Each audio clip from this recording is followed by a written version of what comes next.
Look at the point differential.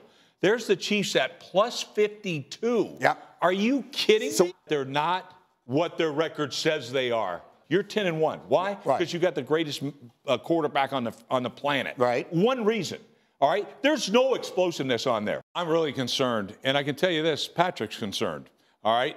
You're lucky you have the greatest quarterback, on the planet, because if not, this team might be about 500 football team. Yeah, I mean, Rex might be right, but they do have that greatest quarterback. He's not going to go away, and so I do have more confidence in them in these tight one-score games than anyone else because of that quarterback. However, I do agree to some degree with what Rex is saying. Yes, it's tough. You're going to be playing with fire if you expect to win at the end of every game all the way through the playoffs. That's going to be difficult. But they do have that quarterback, the one that we're concerned with. They do have consistent results in those tight situations. Let me ask you a question. Does it matter that their point differential is 6th best in the AFC?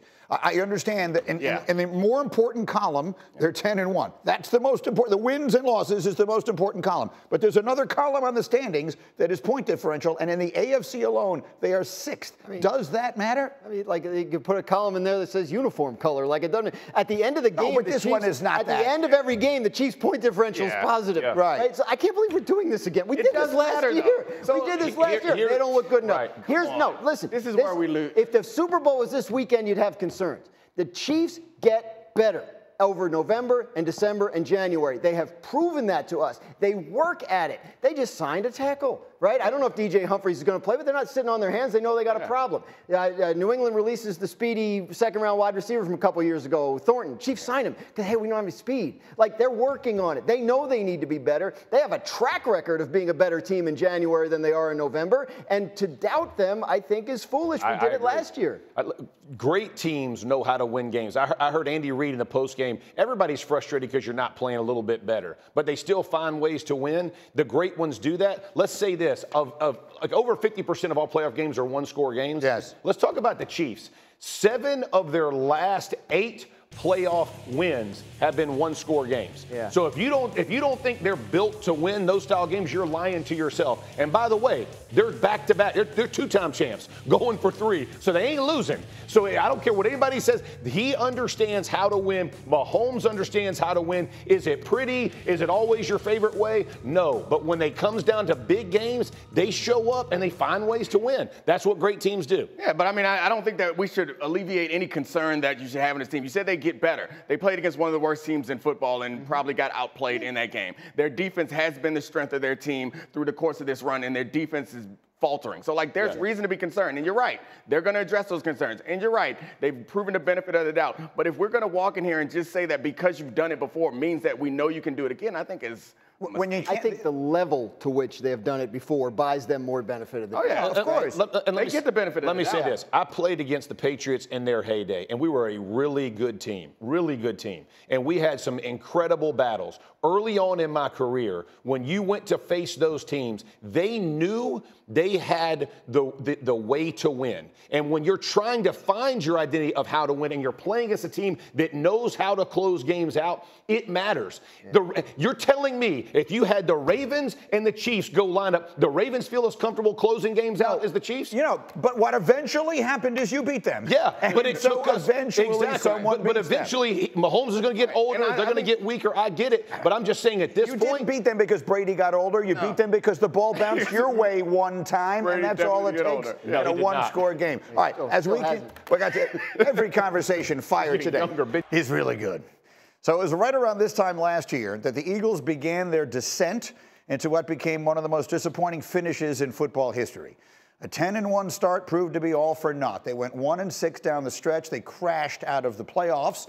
And then it seemed like that sour taste was carrying over to this season. They started a very shaky 2-2. And then Saquon Barkley decided not just to show up, but to go on the kind of historic run that buries any doubt about who the Eagles are and the heights they can achieve. During their 7-game win streak, Barkley has been sensational, particularly in the last 2 weeks, both of them in primetime. He's got 4 touchdowns. He has 500 yards from scrimmage. The last player with that many over a 2-game span was Walter Payton in 1977, which was the year that he won MVP. Barkley's MVP odds have skyrocketed thanks to his masterpiece on Sunday in L.A., where he had 302 total yards from scrimmage, single-handedly outgaining the opposition for the second time this year. His 2 second-half 70-yard touchdown runs were a perfect snapshot of the heavyweight the Eagles have in Barkley to knock teams out late. Philly leads the league in second-half scoring, and Barkley has been the reason. He's averaging over 10 carries in the second half, 7.9 yards per rush, which is the highest mark by a running back in the final 2 quarters in at least the last 30 years. And his impact has also been felt by his quarterback, Jalen Hurts, who has thrown the ball a lot less than last year, and the result has him on pace to post a career-high 69% completion, and it's opened Hurts up to throw the ball deep. He has 6 touchdowns, over 20 air yards. That's tied for the most in the NFL. So the expression goes, one man's trash is another man's treasure. The New York Giants told Saquon, go find a better offer. So he did with the Eagles, where he is only the 9th highest paid player on their roster. And yet no player has added more value to any team than he has to his. That's my final point for Week 12. Let's come over here. I will make one more point, just because I know it will upset Graziano, because the context of it is not perfect. Do it.